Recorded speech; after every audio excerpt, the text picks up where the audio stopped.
lot of these talks, and every time we do the talk, we think, what else can we talk about that we haven't talked about before? It's often very difficult to come up with something.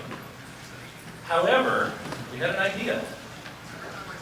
I had got an interview question just a few weeks ago of, it was basically, what the heck did you guys develop games on in the 1970s? And I thought, that's a good question. Nobody's ever asked that question before. That's true. And it has quite a bit of story to it. So I will start Atari in 1977. Of course, they were the maker of the Atari 2600, so they had the hardware. That was an easy part.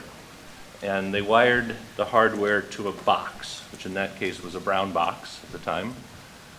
I made mine later in blue boxes just to be different. But it was really pretty simple of taking the microprocessor that's inside the 2600 and wiring it to a slightly more complicated circuit board with ROM and RAM and RS-232 connections so that you could talk to it. And that basic development system let us start with a dumb terminal. It was practically a teletype. It was an ADM-3A, those futuristic-looking blue-gray or blue-green things that were 80 characters wide, 24 lines of text, right. And that was just basically it. There was no mouse, no GUI, no nothing. But you would flip on your development system, and it would instantly just give you a prompt. And from that prompt, you could look at memory locations with like a single letter command. M is modify memory. So you do M, 1, 2, 3, 4, and it would tell you what the current value is, and you type a new value, and it changes the memory location. It had the capability of setting breakpoints, which was wonderful. In the middle of your code, you could set a break. 6502 had a break instruction, which was 00. And that could be inserted anywhere. So what the monitor code inside the box would do is if you asked to put a breakpoint there, it would replace the opcode with a breakpoint and then process it over here in the break handler and stop the code, let you look at the registers and that sort of thing, and then when you resume, put it back and jump back to that spot to execute that instruction and move on. Very hard to debug if you can't stop something like that. We also had a few stations that had splurged and had an HP 1611A logic analyzer, which was a 16-bit address, 8-bit data bus analyzer that could capture, it could time events from this event happening to that event, so you could see how long subroutines were taking and be able to get very intimate with the hardware.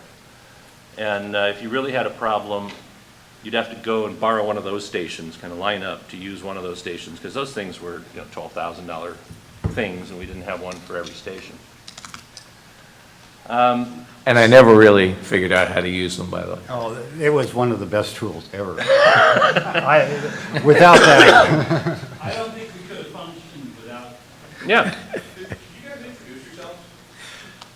Sure. David Crane, Gary Kitchen. I'm Bob Smith. hopefully in your program that way. In that order, I hope, too. They make me go first. They make me start. The other thing the 1611A did that was kind of nice is a few of them had an extra expensive attachment, which was an extra 8 bits that you could capture. And you could plug those into the hardware themselves. And so you could actually find, when did this event happen? When did this bit change that's not an address or data bus? And so you could, time those. But again, those were expensive add-ons. And so only one of the stations had that or something like that. So, but like Bob said, it was absolutely necessary. Although the most common use of that was to make sure that your number of lines per frame were accurate. Especially when you did PAL, because you Especially when you did PAL, lost yeah. all color when the timing was off. Right. So that's the development system. But now we got to write code. So how do we write code? Well, at Atari, we had these brand new state-of-the-art computers, which were PDP-11 - whatever, I don't remember, Joe might remember, but PDP-11s that were only this big. They were the size of a microwave oven. And they operated using an 8-inch floppy. So it's just like the 5 1/4-inch floppy, but 8 inches, you know, same little folded envelope-like thing with the spinning disc inside. And most of the stories of lost code came from those. Somebody sitting on the top of their monitor and the magnetism erasing the hard disk, or I remember Todd Fry, until I stopped him, used to walk around the office with his finger in the wheel, spinning it like this as he was walking around. And of course, the directory tracks are right there on the inside, and it's probably not too good to have fingerprint oil all over the directory tracks, but they do stop working when you do that. So we had actually a pretty nice little arrangement where each station, there were a number of stations that each had the PDP-11 and a development system and that dumb monitor. And a RS-232 switch, so you could switch it over, now you're talking to the computer, and then you switch it over and you're talking to the development system. And the ADM3A, as dumb as that terminal was, had something that we could not have worked without it. It had 2 ports in the back, and you could actually connect 1 port from the computer and 1 port to the terminal, or to the development system. And you could set it so that the development system could be watching what's happening on the computer. So even though you're not talking to the computer, that direction is going to the computer, but this direction is going to both. So you would tell the computer after it assembles the code to just type the code on the screen in object format, the 1s and 0s. And the development system, you have previously put it in a mode to say, listen for the code. And basically that's how you would download. You would type it on the screen, and the development system is watching it and recording it and putting it in. And once it's in the development system, you can disconnect it from everything. You pick up your joystick, you've got a monitor, you start playing the game, you figure out what's wrong. And since there were a limited number of these, you would typically print a listing and then go off to your station, test the game, scribble on the listing, you know, change it until it's all scribbled up, and then you go sit at one of those stations that has everything and edit it in there and assemble. That pretty well describes the Activision. Now, if we're going to be in time synchronization, I guess Activision comes next. That was Atari. That was Atari. Then And when I arrived at Atari in early 1980, in fact, I was one of the replacements for one of the Fantastic Four. But our development systems were exactly what Dave is using. And later, they finally went to it was a PDP. I've forgotten what they were using. Yeah. Well, wasn't that little one was just a PDP-11 too, right? Or was that an 8? Yeah, there are a lot of different kinds of people. Yeah, the little one. I thought a little bit, I remember the Yeah. followed. The voice of God here is Joe DeCure, who was the hardware developer for the 2600, and you know, there even before me. So we'll get gospel from him occasionally. At Activision, we were at the point where the machines had gotten bigger, and we got funding, and we were going to spend some of that on a computer. And we bought a PDP-11 TO3, which is the size of a refrigerator, and we put it in a closet with an air conditioner so that that was the computer room, you know, kept it cold. But the PDP-11 TO3 that we bought wasn't much better than the little 11s that we had. It just cost a lot more money. And we had to set it up for timeshare. So we had all our little stations, and we wired it all up for timeshare. But it was only powerful enough to compile one person's program at a time. Right, so everybody had, they had their little dip switch, and only one person could have access to the PDP-11, and then they'd go on the assembly, and a 2K game assembly took 20 minutes. And how much do you figure that PDP-11 cost at that point? $37,000. Because I have a follow-up story to that. Whenever you're done, Dave. Yeah, well, you're in there. So I'm in New Jersey, and I reverse engineer the 2600 using an Apple II, same processor. And I'm writing code, and I wasn't reading my mail on my phone. I was trying to search for the name of the assembler that I used. It may have been called Merlin, 6502 assembler of the time on the Apple. I think it may have been called Merlin, but I'm not sure. But anyway, I'm writing code on the Apple II using an assembler, and I made my own development system where I designed a card that plugged into one of the slots in the Apple II that had RAM in it. And then I still have the card at home. Actually, I have two of them. I found them. And wired with all this RAM on it and an umbilical cord that went into a cartridge and plugged into the Atari. So I could write code, assemble it, and then write it into an address space in the RAM where it showed up visible to the Atari in the cartridge. And the reason I asked about the price of the PDP 11 was when I joined Activision in '82, I was still using this development system until our PDP 11 was ordered and shipped. And when it came, it was disappointing to know that the Apple II could assemble my code in about a minute and a half, and the PDP took 20 minutes. And the Apple II was, how much was the Apple II? $1,500? PDP was probably a cross-compiler of some kind. It was, and it was actually, the compiler was written in Fortran. And Yeah. then we finally Right. got a native assembler from Boston Systems Office, BSO. Yeah, I remember that one. That was much And that one faster. screamed, yeah. Much faster. But the Apple II was very efficient.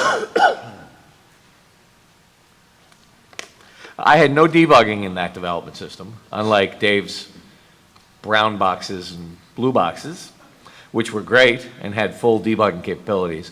My little RAM emulator card had no debugging.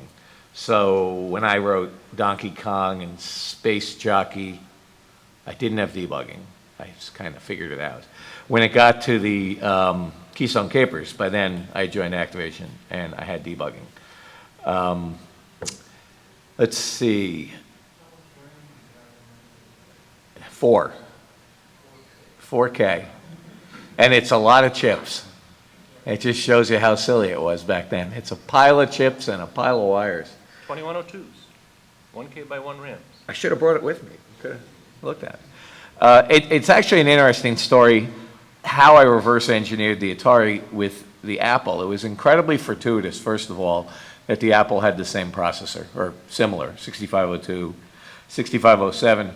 The other thing that was incredibly fortuitous is that the Apple II had an empty ROM slot on its motherboard. It had just an empty ROM position there, and there was no ROM in it. The intention was to potentially ship it with a built-in cartridge. So it had a ROM cartridge, a spot for that to be soldered in. So on the Apple II, I used the empty ROM socket, and I plugged an umbilical cord into it. And then I ran it to an Atari board that I had modified and put an inverter on. Everybody knows, everybody in this crowd has to know you have to put an inverter on because the chip enable is reversed between a ROM and a mask, between an EEPROM and a mask ROM. So I put an inverter on it. I plugged it into the Atari 2600, and lo and behold, actually no, I plugged cartridges into my umbilical cord.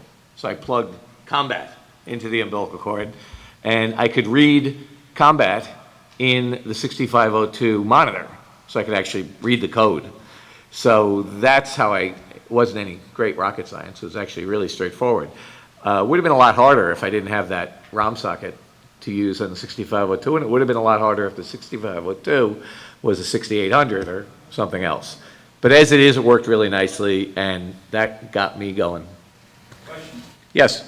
I assume that you would read it in object code, and I assume that there were Apple native disassemblers that would turn it back into something resembling you would have. Well, if you went into the Apple monitor, you could read it as 6502. The Apple II. The Apple II. The Apple II monitor. So, You could go right into a space and look at it. so did the Apple II have a built-in disassembler? Yeah, it did. You could read code right in the monitor. Yep. Yeah. So I just went to that address, C000 maybe? How do these sit in your brain for all those years? And read the code and say, what the hell is this? And it took quite a while to figure out what those kernels were doing. If you had no idea how that machine worked. You're like, this is very strange code. He's in this loop, and he just stays there. But it was very fun. So that's about 1983, so we've passed Bob a little bit. When did Yeah, Magic start? we were mid-1981 for a Magic, and we had plenty of venture capital, so we went out and bought in-circuit emulators. So we actually had a dedicated machine that contained an actual screen editor, which, we've been using this line editor via the ADM3s, which said, you give it, what was it, $L, and it would print the line that Oh, you're God, I currently on. remember those line editors were awful. Oh, No cursor, you didn't use the cursor keys, you used commands to see everything and to modify everything, so you'd move forward 3 characters, insert 2 characters, and you would feed a whole string of commands and carry out your end of it. yeah, I got so tired of it, I wrote a screen editor on the Apple II, because I couldn't stand the line editors anymore. Now, I liked the line editors. Well, if you They got have- really good at them. Yeah. It was you like could the fly. 6502, they were elegant They were- in their way, but, So, one key says, do this, one key does that, and so you could sit down with your listing and identify a unique symbol or something in your listing, and you could do F, type the listing, enter, and you could sit there and type ahead, and you were editing the code but in the memory and in your head, not on the screen. So you had a picture of what that line looked like, and you knew you were going to go over, right arrow over 5 characters, do a delete and change the character. And eventually then you would back up and print the page, and you did it just to see that you did it right. But it was like being a cyborg. You were in the memory. The picture was in your head, and you were typing right into the memory and keeping track of what you were doing, kind of like playing, blind chess or whatever. And when you were in a groove, it was cool. You could really do this kind of thing fast. In fact, Dave still uses a line editor today for his email and such. so anyway, we had in-circuit emulators, so we had timing, because it clipped right onto the 6507. Well, you bastard. Oh, it was wonderful. I mean, it had its problems, because it was still a young product, and Right, this right. is their very first 2600 application, but But later you- on, we you used them in couldn't set breakpoints with Z80, that. and, oh yeah, hardware breakpoints. Oh, hardware breakpoints. Wow. Yeah, it was big stuff. So, yeah, no, that helped a lot. Where, the Mattel group in Magic decided they would build their own, and they were 2 years at it, at least. And they're still working on it? Well, no, it's, the money ran out. You built a Intellivision one, didn't you, Blue Box? Yes, I built all the blue boxes for the 2600 from my bedroom before we were even in an office. Laying out a PC board, taking the PC board out, having it fabbed. That's always kind of fun. Making a PC board, going direct to PC board means you have no idea if the circuit's going to work after you've spent hundreds of dollars making this PC board. So you had to be reasonably confident, and there were a couple patches I had to make on them, but as I had to make multiples. And then we decided to do games for the Magnavox Odyssey 2. So I had to do the exact same thing, figure out how to expand that system, God, I don't lay out remember a that. PC board. Then the Intellivision, did the exact same thing, figured out how to make a blue box for that. Atari 400, 800, by that time I designed it, but Richard Valencia built it. But that was it was fun for me. I came to video games as a hardware engineer. I had worked at National Semiconductor in the department making A to Ds and D to As, if that means anything to anybody. And so I liked taking time away from software, which is sometimes boring, to doing hardware, which is fun.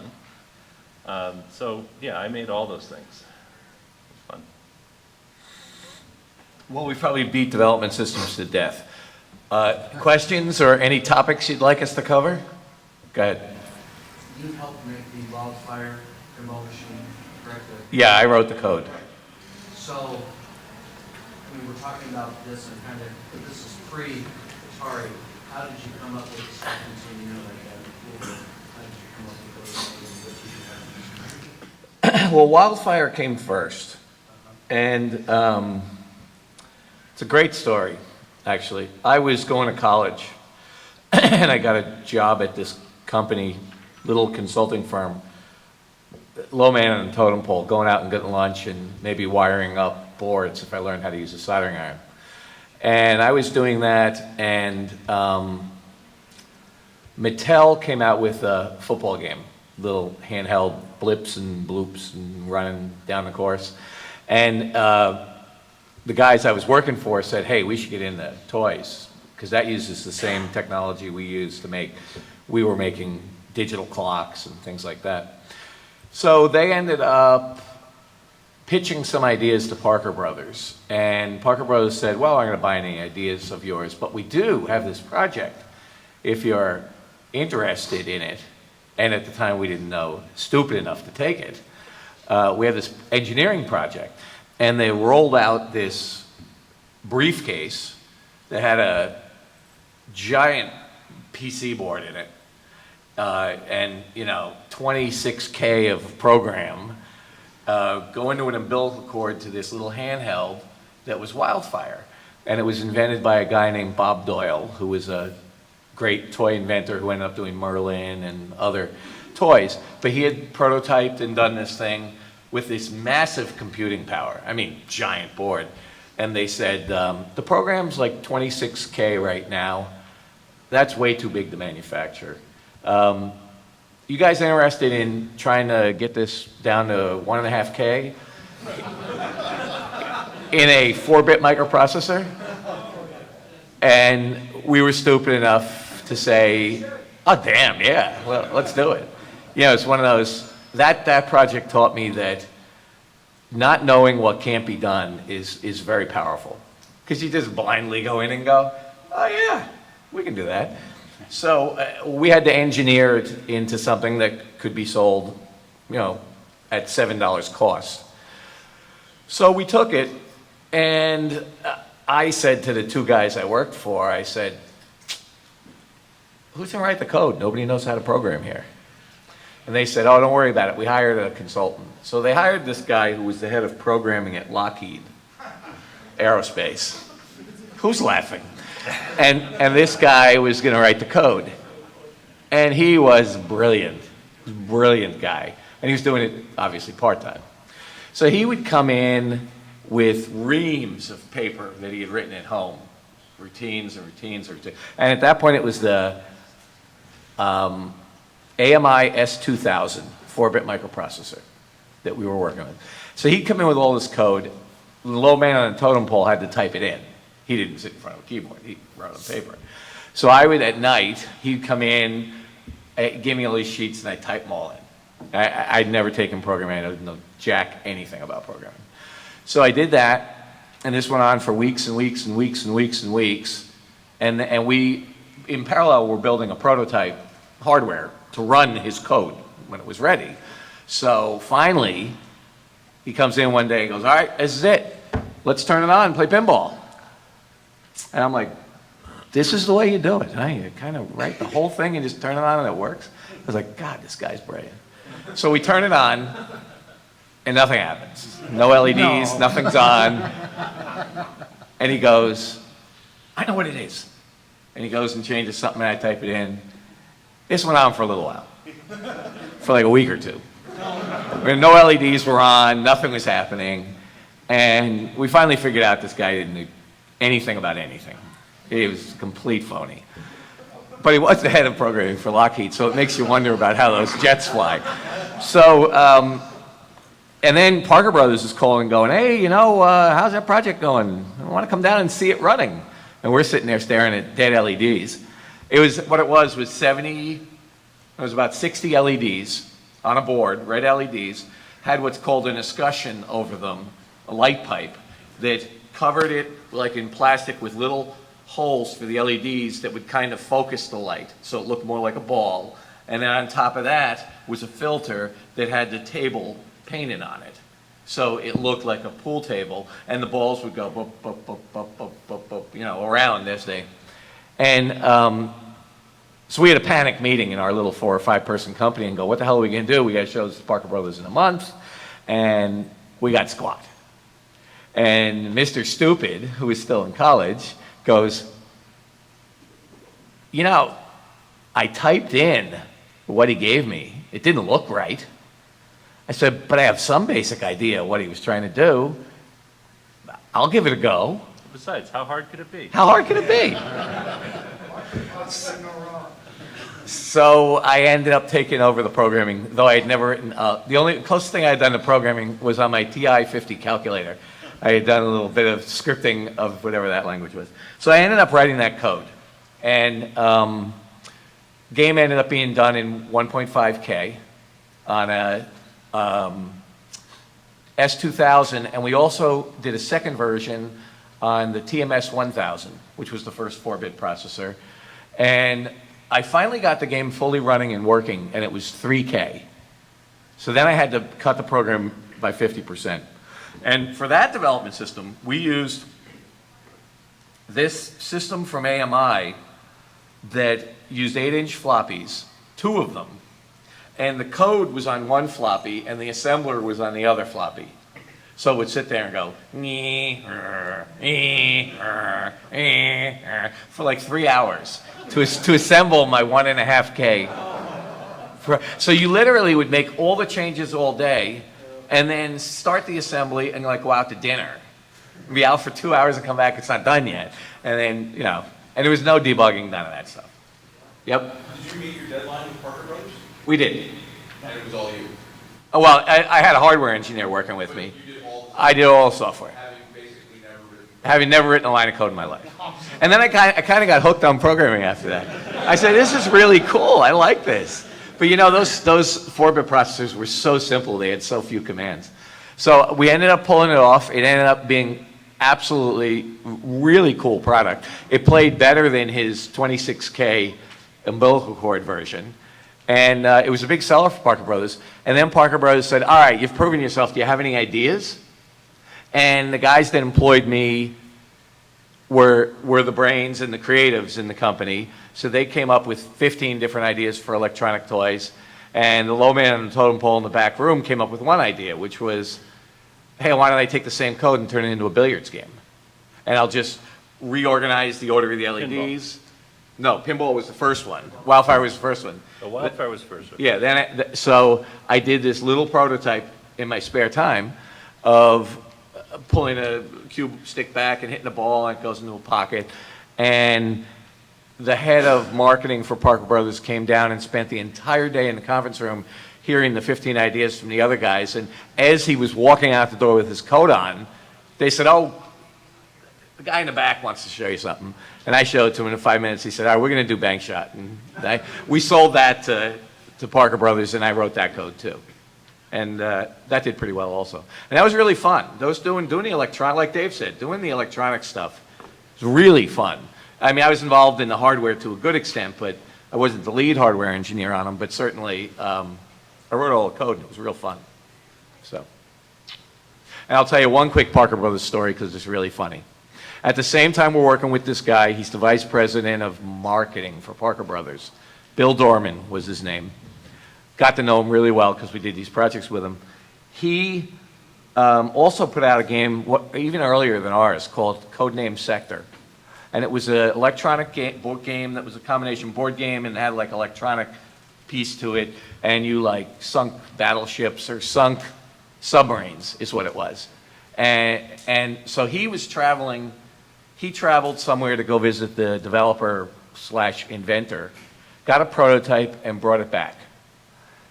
It was all fine until he went through security at the airport. And they looked in his bag and he had a device that said detonate on it. And he explained to them it's a toy. I work for Parker Brothers. And they put him in handcuffs and they had to, it took, I think, 6 hours to clear it up. But he has electronics and wires and detonators, and it was really good. That was Codename Sector. But anyway, those were my days working with Parker Brothers. They were very fun. And it's really fun to approach a technical project that can't be done if you have no idea that it can't be done.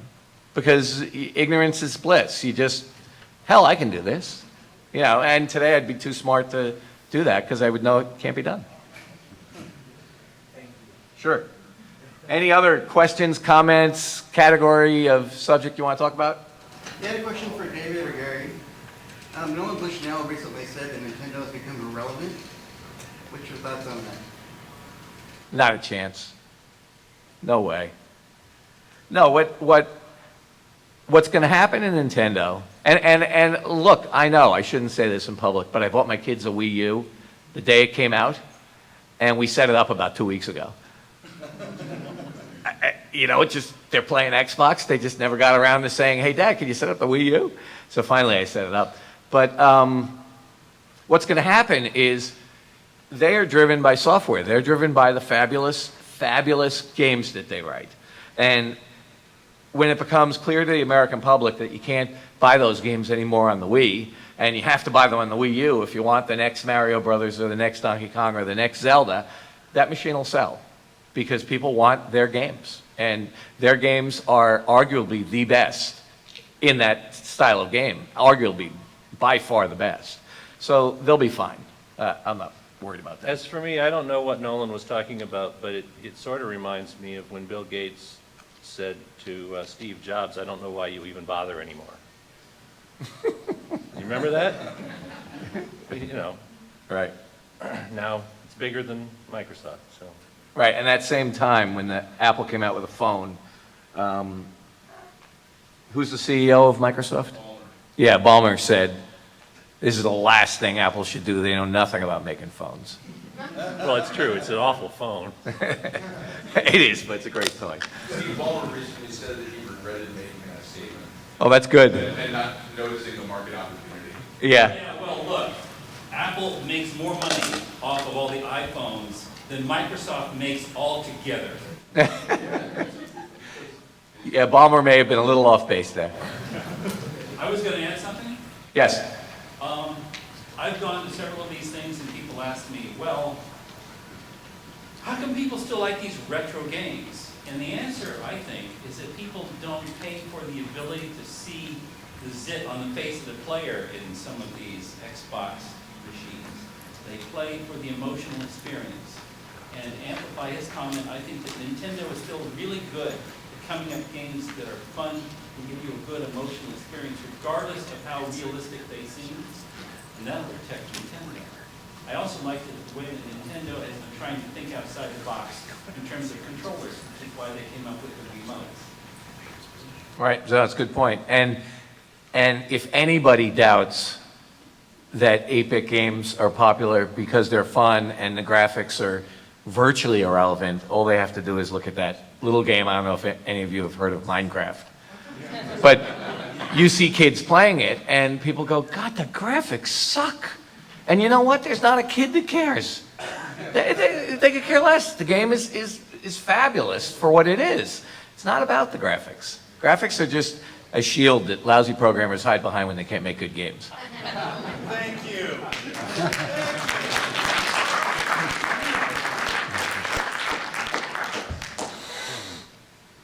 I got a question. Yep. Not to dispute Nintendo, they make wonderful, Pokemon games and stuff, they're cute. But I think they're great, and Mario and stuff that I've never really enjoyed playing. But don't you see the Wii U as the last gasp of the big console? Don't you think the iPad and the phone market's going to sweep the consoles away? Well, why do you say the Wii U and not the PS4 and the Xbox? Well, because the Wii U was the first one down. First one down, yeah. You know, Comment on that? it's so hard to... Well, people have been talking about the death of the console from the time people started playing PC games. Because they said everybody's got a PC, so why would anybody ever buy a console? And they've stayed ahead of the technology. It may be that they've reached a technological plateau and then you can't go any farther. But so far, they've done a great job of keeping the consoles alive. Yeah, I mean, it's a good question, and I don't know the answer. There always seems to be an advantage. Oh, thank you. Always seems to be an advantage to have dedicated hardware. I mean, any game on in my opinion at least, any game designed for a dedicated piece of entertainment hardware is going to be better than the same game designed for a general purpose piece of hardware. And so I think consoles have a place. I don't know economically if they'll survive or not, but certainly this generation that's coming out now is probably gonna last 4 or 5 years, so by then we'll all have time machines and anti-gravity machines, so maybe the console won't matter. Well, I think with the consoles, I think they're always going to have a place because of the convenience. People like being able to just have the game and put it in a proprietary machine that will run it. And people don't like messing with specs and checking and making sure all the PC gaming. Right, video cards, Yes. settings. Yeah, no, I agree with you. It's a consumer, a console is a consumer product. That's true, A but computer is not a consumer the product. question said, with an iPad, it's a console. And Right. And everybody has to have one anyway. Yeah, but the problem is the controls on the iPad suck for games. So, you know, give me a something with buttons and tactile feedback, and that's great. But you really, I mean, Dave and I have done about 25 games on this little guy, and have done very well with them. But the controls really limit what you can do. Every time anybody tries to do a game that would be better with a joystick, you always start with, well, make a little joystick on the screen, and I'll move it up and down with my finger, and that doesn't work. And you know, you wrestle. And there have been some really brilliant control schemes on this and the iPad, but it doesn't work for every game. I mean, give me those old Nintendo controllers, or for that matter, give me the old Atari 2600 joystick, and I can do plenty of fun things. Try playing Activision skiing without that joystick. Right. Right. Tap, tap. Go ahead. Yeah, I was wondering what you guys had any predictions about the Steam box, especially with the new controller. You know, I want to see the new controller. People say it's really, really innovative. You know, do I think that they're really going to dent the console market? Maybe not. They may steal sales from people who make gaming PCs. I mean, it may carve a niche as a really strong gaming PC, but I don't see Xbox or Sony or Nintendo shaking in their boots over it. You know, I think once again, it's a different mentality.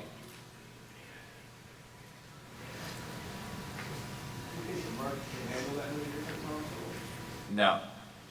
I mean, look what's happening on the micro consoles now.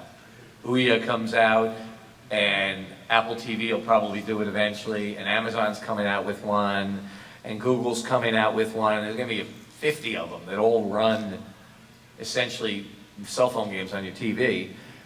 It's getting crazy. 90% of them will fall by the wayside, and there'll just be a few good ones. So I have a somewhat controversial question. Do you think that with the mobile market and the Android-based consoles, which are raising popularity, do you believe a second video game crash is possible? Second one? Well, if you ever tried to make an iPhone game and make any money on it, it already happened. That's the answer. The worst thing Apple did to everybody in the game industry is convince the American consumer that you can get a very high quality game for 99 cents. Because I don't care who you, or free, yeah, I don't care who you are, you can't make money at that. And I'll spend a year making an iPhone game and still have some kids say it wasn't worth the 99 cents. Right. Order of French fries at McDonald's is worth more than that year of work that you did on that game.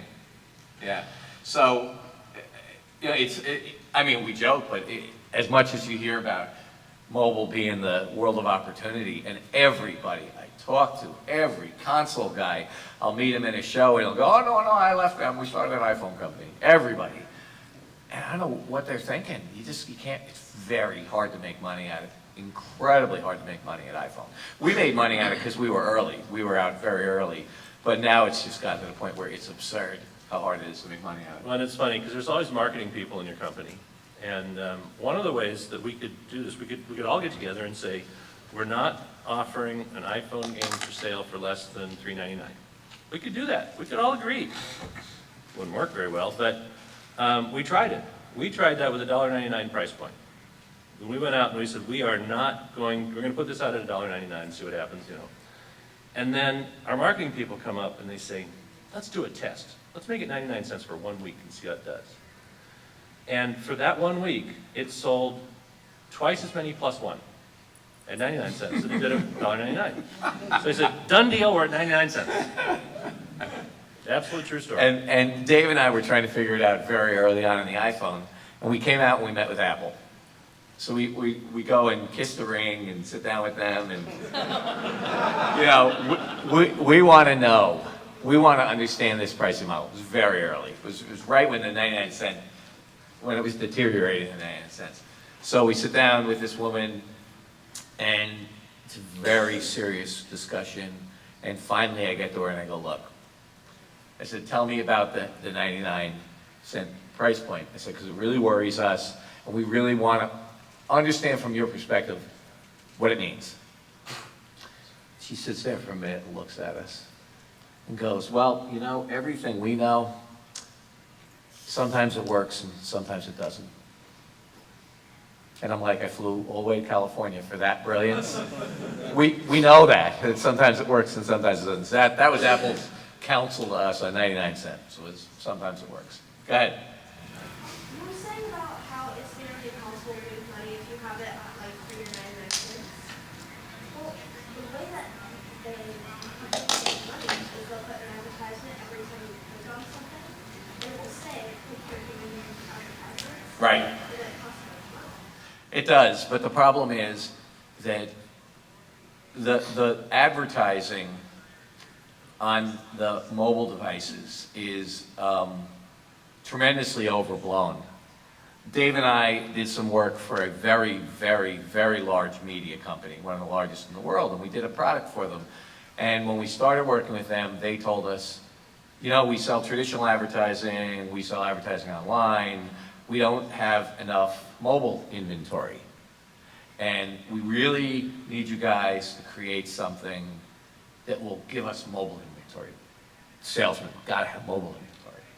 So we spent 6 months and created a product that the day it went out, within 72 hours, it was #1 in the App Store. It was a free product, advertising supported, because this was their model.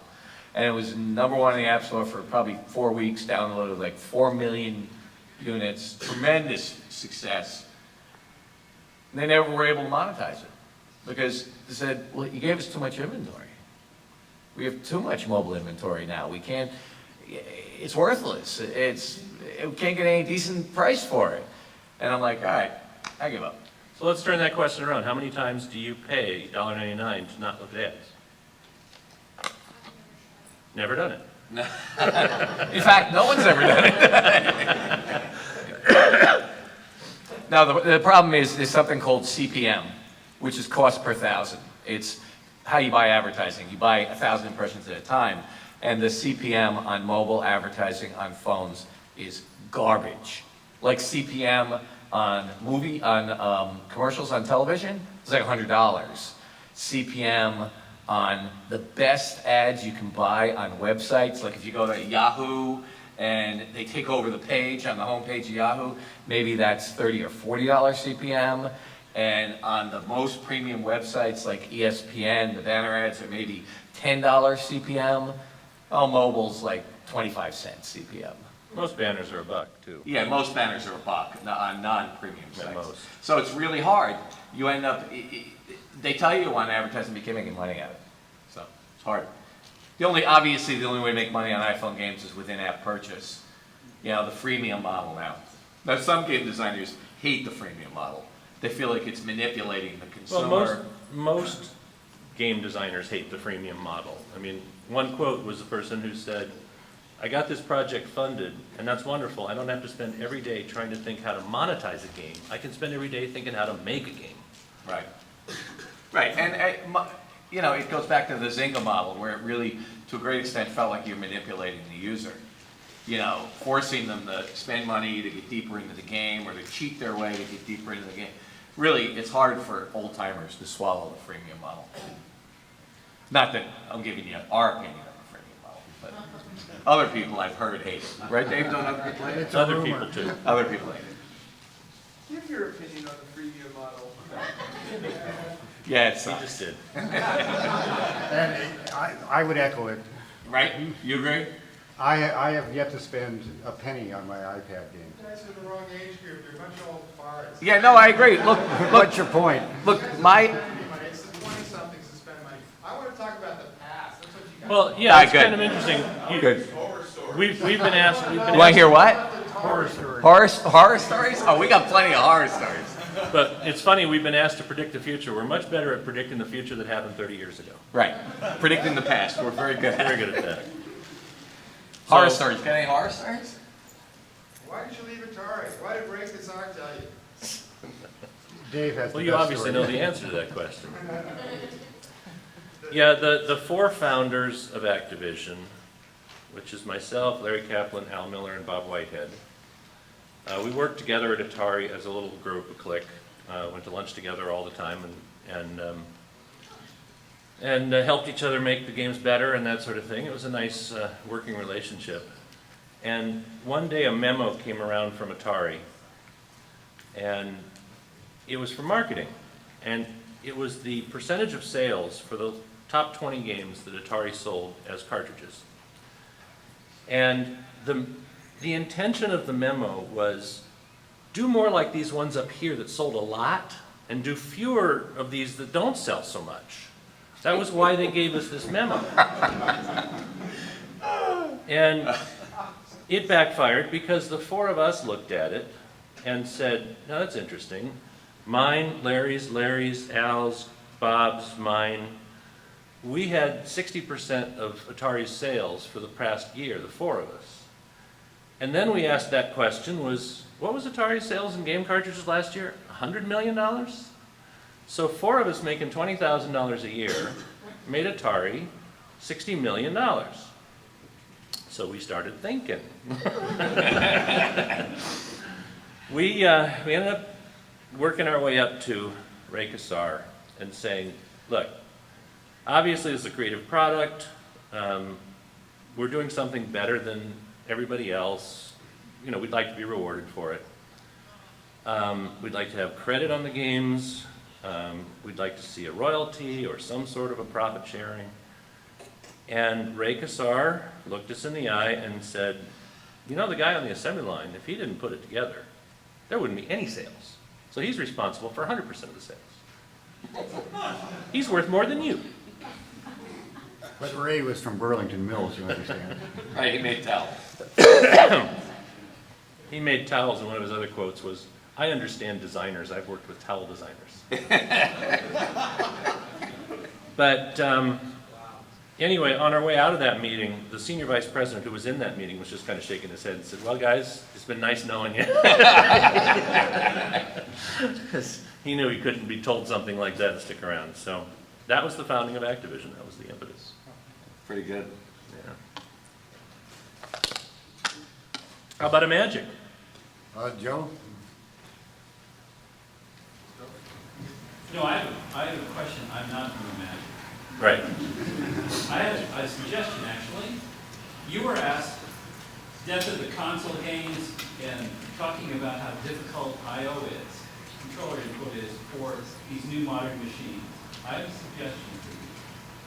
In my current incarnation, I work at Bluetooth Low Energy line. The iPhone 4S, the iPhone 5 and its descendants, all the modern Android machines, they all speak Bluetooth Low Energy, designed for really cheap runoff performance sales for a long time.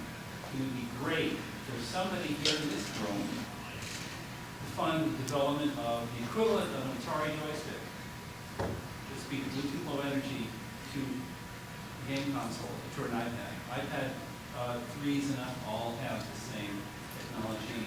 The new Surfaces from Microsoft do the same thing.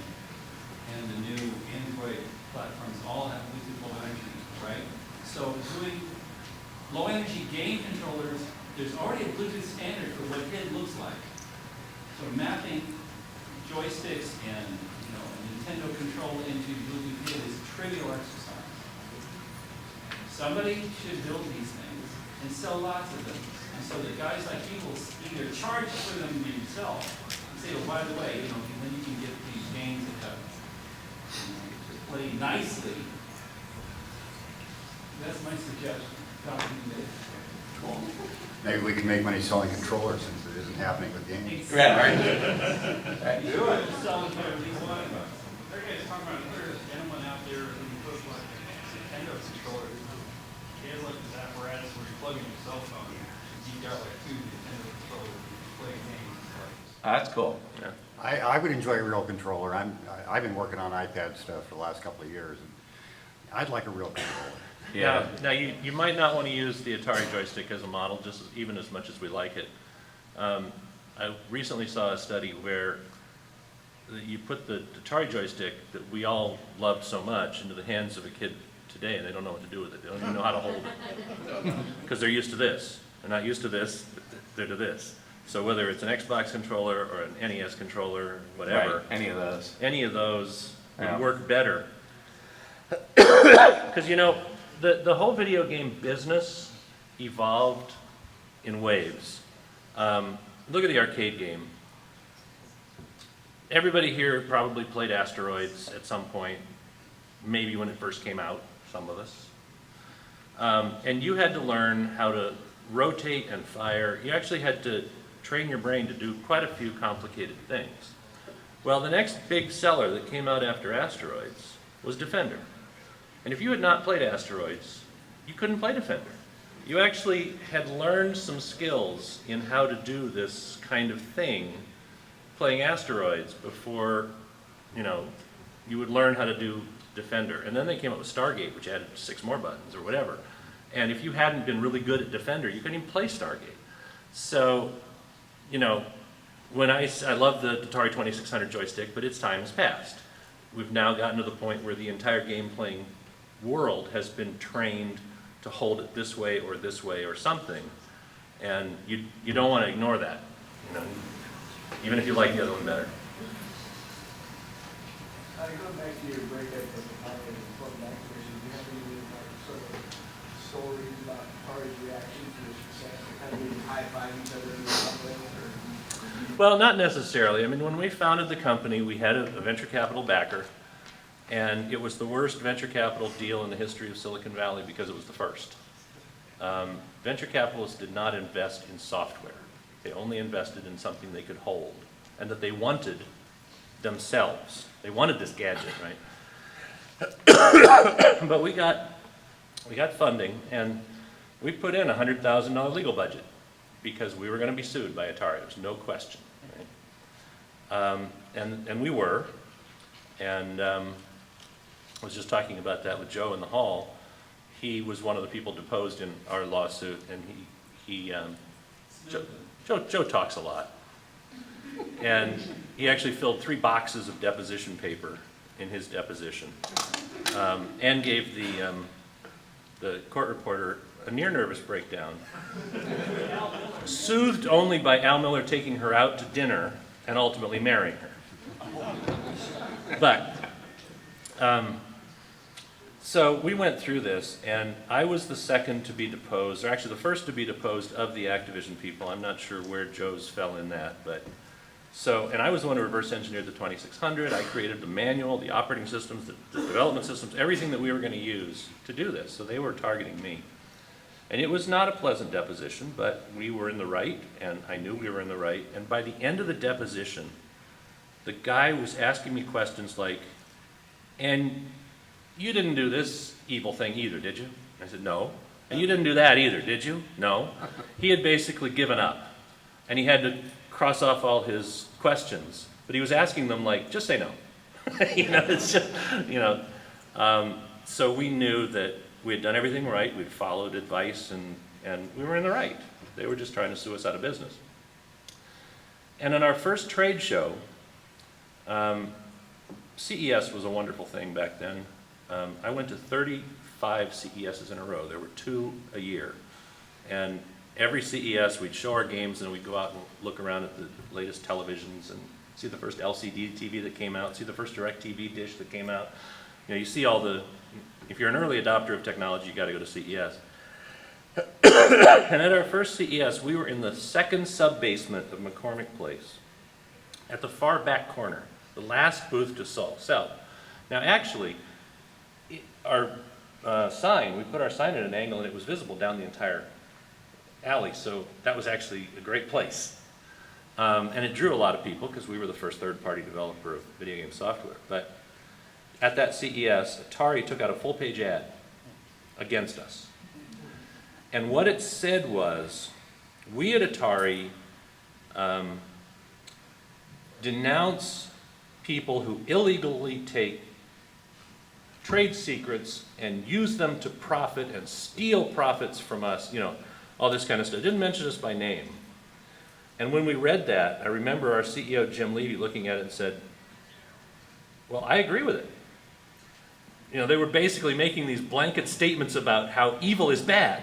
And everybody was supposed to think they were talking about us, and they were, but they never mentioned us by name, and it was just kind of funny. It was just a true statement that, as I said, condensed down to evil is bad. But they took out a full-page ad in the CES Trade Show Daily to try to stop people from buying our games. Was there any ripple at Atari when you guys left? Oh, yeah. How was that? Well, of course.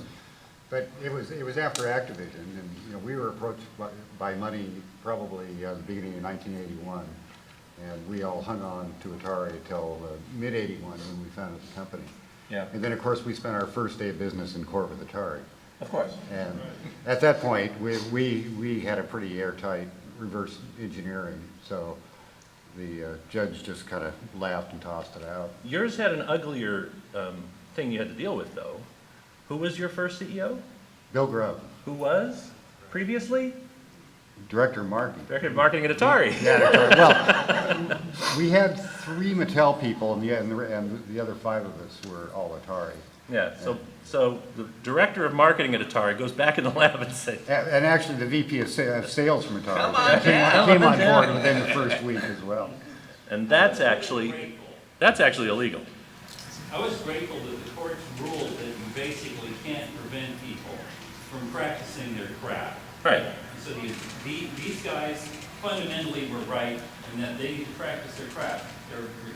There are constraints on how they can acquire the information that they get to practice their craft, follow the rules, and therefore they were right, in my opinion.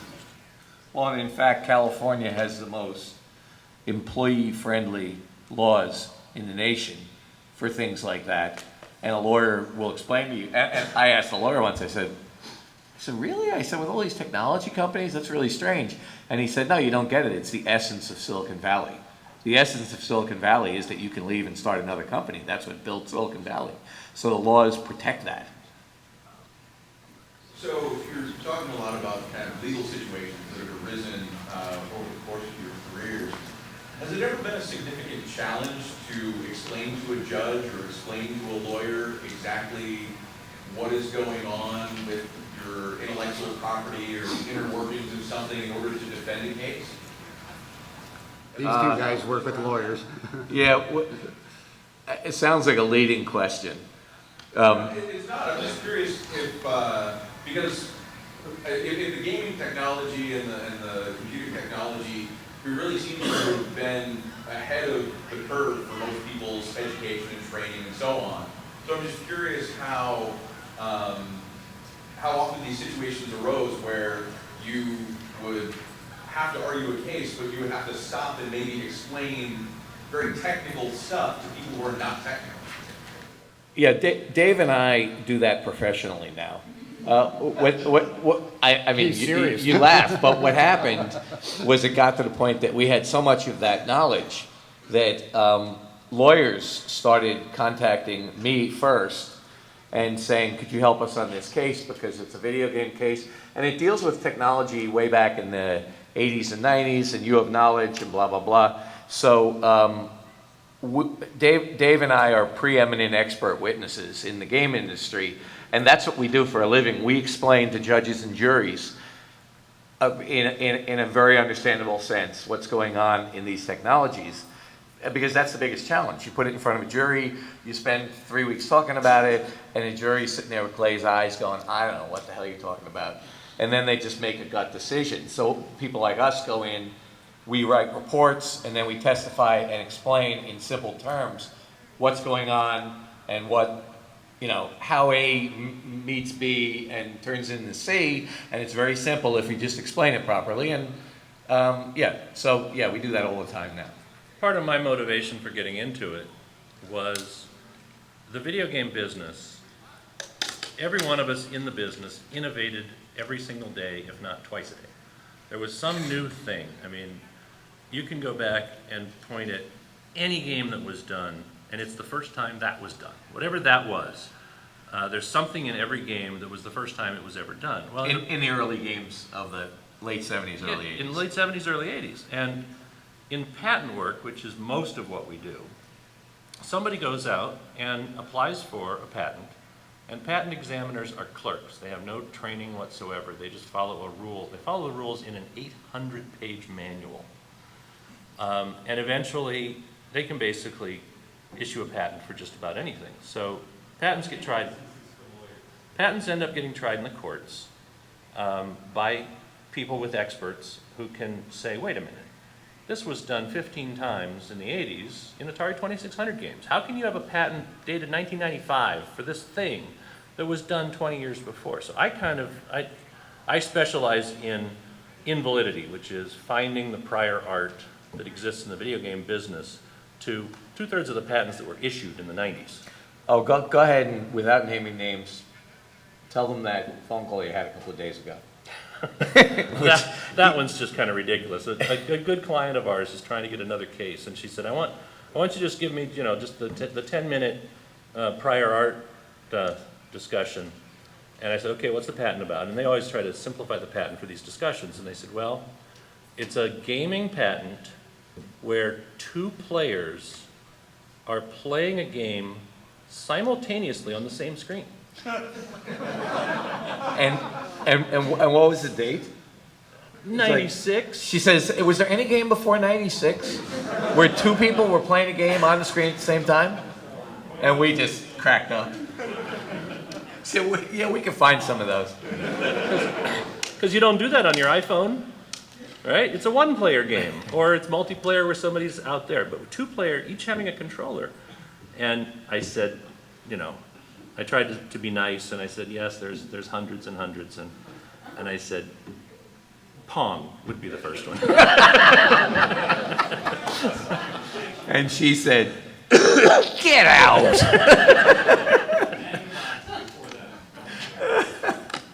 So yeah, we know a lot about lawyers and lawsuits and juries. Yes? Yeah, so going back to the beginnings of Activision and Magic, can you describe like what the first month was like, just to sort of how you guys started when those, from day one, just sort of what was involved in the first month or so of your existence? It was like a dream come true. We're going to go off, we're going to do what we want. We brought in an experienced guy to run the company. He was the one who brought in the capital, so we didn't have to worry about money, we didn't have to worry about management, we didn't have to worry about marketing, production, whatever. We just got to think about games. And the first month, before we had an office, I was in the spare bedroom in my apartment in Sunnyvale with soldering iron and PC boards and all that kind of stuff, and just building all this stuff. And I don't know how to describe it except it's just flat out a blast. It's exciting. Yeah, starting a company is incredibly fun, assuming you have funding. Yes, we were funded, so Yeah. we spent our first month figuring out our dev systems and then having creative sessions, trying to get our first round of products set, so we'd start work. And we actually started work in notebooks before we ever got to get our development systems delivered. Yeah. All the way to the back. Yeah, with like the DMCA and, all that anti-jailbreaking legislation that's going on, do you think you guys would have won that original lawsuit to Atari if it was like today? With all the new stuff on the books and all the, you can't hack my system type lawyering that goes on today? Well, I mean, we would have had to reverse engineer whatever protection they had in place. But it's certainly different because, back then, man, the copyright laws were being rewritten for software. Everything was changing in that time. If you remember, IBM tried to protect their PC BIOS by putting their graphic logo on the screen. Remember that logo with lines, blue lines, okay? Their operating system would not work unless the first screen that it displayed was their logo. So they were trying to do a trademark protection, because if you wrote software that put up their logo, they'd sue you over trademark violation.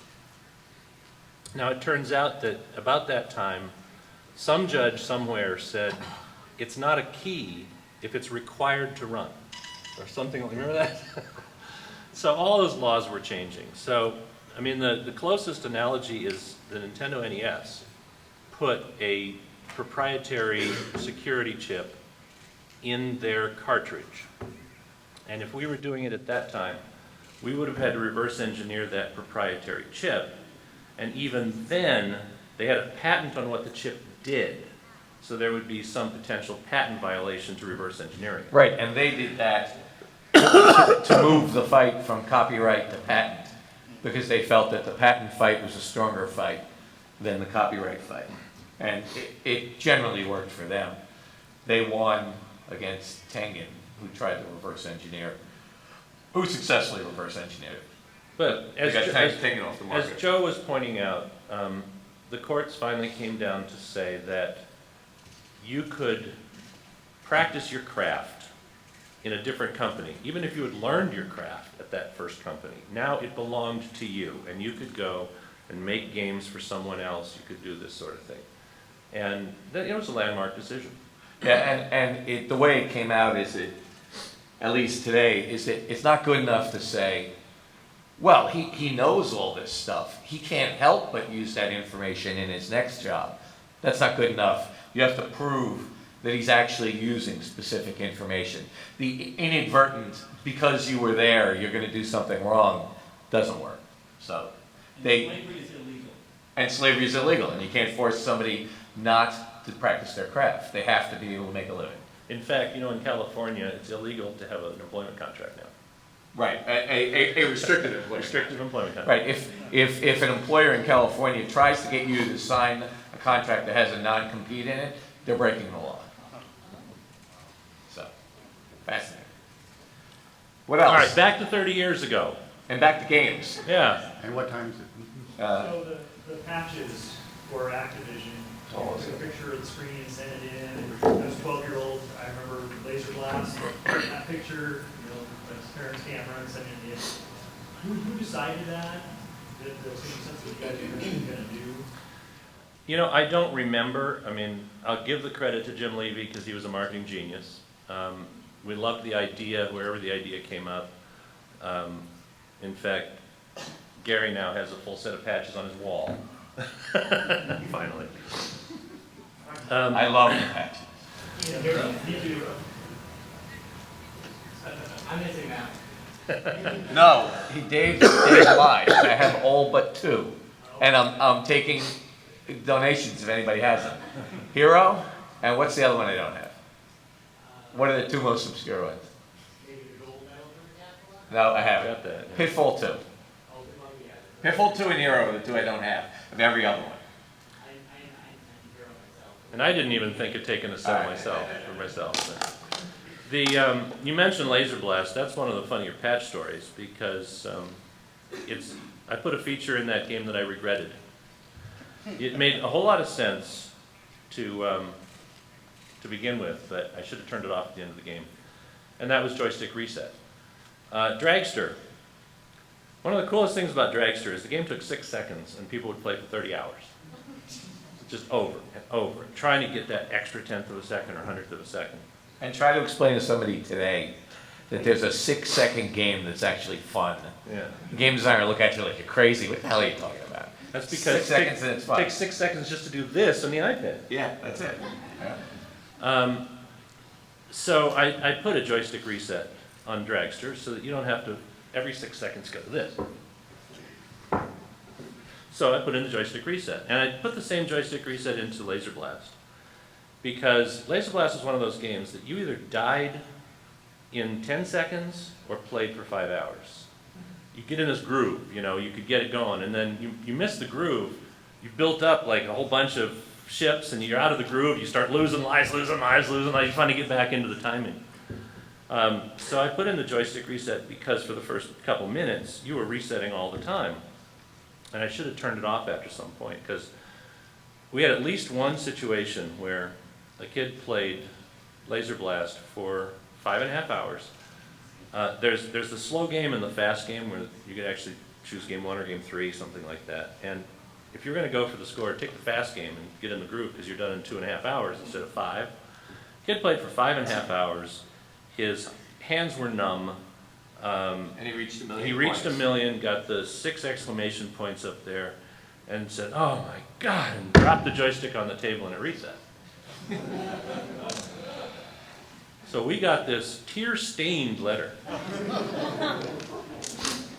Dear Activision, I scored 1 million points, I saw the exclamation points, and then I dropped the joystick and it reset. Please, please, please, please, please send me. And then a note from his mother attached. Said, I was there, I saw the exclamation points, please give Johnny a patch. And I think it was the tear stains on the letter that probably did it for us, but we sent him a patch. Was it you? Yeah.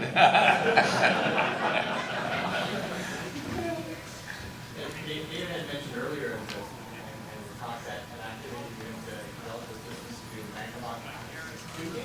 Yeah, I believe that's what it was. Yeah, that surprised me. Yeah, I know iMagic had put out two. We did ours. Activision was developing, I don't think any of them ever got. Yeah, I did Pinfall. Did it come out? Must have. Really? Must have. Not yet. Huh. Soon. We had a philosophy that, we started on the 2600, because there were 6 million 2600s installed base, and it was a monopoly. Only Atari made games for it. So this was like a great thing, installed base of 6 million games. And we decided at that point that we would we'd wait for a system to reach 1 million sales before developing a game for it, 1 million installed base. So Intellivision was second, and I remember doing Magnavox Odyssey, and I would have done Pitfall for it. But if you say it's not out there, I don't know. You think we should do games for the iOS that has a 200 million installed base? Okay. Okay. As long as we can sell them for $9.95. You got a deal. What else? So it seems like nowadays you buy a game, you pop it in your console or whatever, and you automatically have a patch. Do you think you had way more pressure to get it right the first time? Damn straight. Someone tell about backgammon though. I don't know any stories about the backgammon game. I've forgotten that story. Go on, Bob. I've forgotten that story. Oh, okay. Well, we went to incredible pains to get it right the first time because they burned it in damn ROM, and it cost a fortune to make the goddamn things. So it better be right. And our stuff was generally bug-free. I mean, you can't go back and find 2,600 cartridges that have bugs. If you know of any, let me know. The only one I know of is backgammon. Decathlon. Besides that. Okay, Decathlon was that's an Activision product, isn't it? Yeah. Okay, I'm an old Atari guy. I didn't work for any of them other companies, man. I was a slave all my life. Never liberated. Anyway, the backgammon, which I think was a Kel Shaw game, wasn't it? Played an excellent version of backgammon. We doubled down and do all some nice stuff, and played actually, considering how complicated backgammon is, and 128 bytes of RAM, we played a damn credible version of backgammon. But if you pressed it in the corner, where it really needed to roll hot dice, it would roll up double nines. Right there on the screen, and it would move it. Really? Yeah, with 9 dots that pop up on the dice. Oh, God. And it's still that way, huh? I don't think anyone ever fixed any 2600 cards. They weren't fixable. You'd have to re-release the whole goddamn pack. Right. Well, I had a bug in Laser Blast. I don't even remember what the bug was. But when I went back to figure out how to fix it, I figured out that I could fix it by changing 1 bit. Out of 16,384 bits, only 1 was wrong. Yeah. It is. And we must have revved the code, because we sold a lot of Laser Blasts, so we would have reordered. So we probably, there might be 2 versions out there. I don't remember. I remember there was a bug in Bridge that, for a similar problem, the The reason for bridge was we were still using that Fortran compiler that took 4 hours to do a 4K game, and Larry was doing bridge on that compiler. And 4K game, he had too many symbols in the assembly language code for the thing to handle. It's bigger than its symbol table. So he had to go and take out symbols. Now you use symbols to flag where you're going to branch to, right? You're running along in your code and you say branch to L2. Well, he took out L2 and it did a branch to star plus 4, which is the current program counter plus 4 bytes. So he manually calculated where they were going to be, and he miscalculated one of them. And the branch ended up in the middle of the opcode, executing an illegal instruction and crashing. And it only happened if the computer tried to bid 7 no trump. It was like the last, or more than 7 no trump. If the bid analysis comes out to say bid 8 no trump, you do a branch to say stick with 7, you know. And so that's probably still in there somewhere, but you would have to play it until the computer wants to bid 7 no trump, or bid 8 no trump, which is kind of difficult to do. But the decathlon bug has to be the best way. Don't you think? Yeah, it is the best one. Yep. We probably have time for one story. The decathlon bug? We'll do the decathlon bug. Go ahead, do the decathlon bug. Decathlon was finished. I had finished it yesterday, all right? And so now it's waiting to go to manufacturing. In fact, it had already been sent to manufacturing. And you know, the Make-A-Wish Foundation finds kids terminal illness. They want to have one last wish, one dream. Well, this young kid's dream was to visit Activision, get into the top secret back lab and meet with the designers and talk about video games. So the Make-A-Wish crew comes with a television camera crew and all this, and we decided that one of his treats would be to play decathlon, be the first person ever outside of the lab to play decathlon.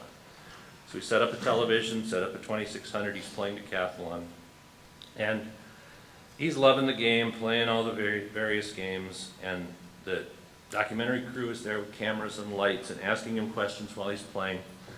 And he ends up going into pole vault. Now pole vault, you wiggle the joystick as fast as you can to run, then you press the button to plant the pole, and then you press it again to release, or something like that. I think that's how it's played. And right after he planted the pole, somebody asked him a question.